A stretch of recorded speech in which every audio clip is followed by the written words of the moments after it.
السلام علیکم ورحمۃ اللہ وبرکاتہ۔ محترم سامعین کرام، امید ہے آپ سب خیر و عافیت سے ہوں گے۔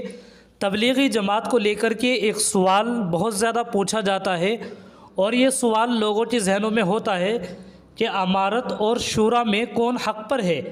تو سامعین کرام، آج کی اس ویڈیو میں آپ حضرات کے سامنے اسی پر روشنی ڈالنی ہے، وہ بھی مادر علمی دارالعلوم دیوبند کے فتوے کی روشنی میں۔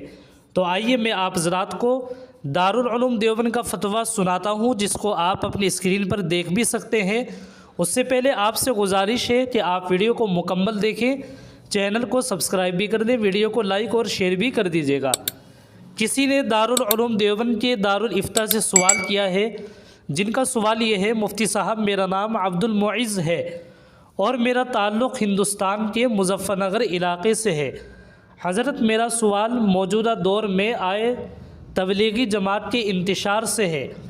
اصل میں یہاں ہندوستان میں حالات بگڑتے ہی جا رہے ہیں۔ کام دو رخ پر تو پہلے ہی چلا گیا تھا، اور اب تو شورائی نظام کی جماعتوں کو مسجد سے نکالا جانا بھی شروع ہو گیا ہے۔ علماء حضرات دونوں ہی طرف ہے، اور دلائل کے ساتھ اپنے آپ کو حق پر اور دوسری جماعت کو باطل بتانے کی کوشش میں لگے ہوئے ہیں۔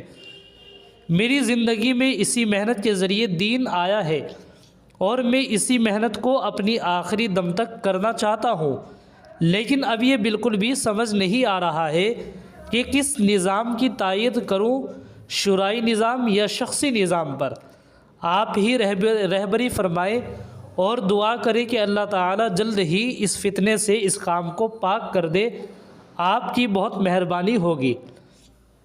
یہ تھا دارالافتاء سے سوال، آپ حضرات اس کا جواب سماعت فرمائیں۔ بسم اللہ الرحمن الرحیم۔ دارالعلوم دیوبند اور اس کے ذمہ داران اس مسئلے میں غیر جانبدار ہیں، کسی ایک گروہ کی جانبداری میں نہیں ہے۔ ہمارے محتمین صاحب کا یہ کہنا ہے کہ جس طرح جماعت کے لوگ اللہ کے لیے دین کی دعوت و محنت کرتے چلے آئے ہیں، اسی طرح اب بھی کام کریں، آپ بھی کام کریں، ایک دوسرے کی برائی بیان نہ کریں، تو خود ہی اختلاف دور ہو جائے گا۔ واللہ تعالی عالم۔ دارالافتاء، دارالعلوم دیوبند۔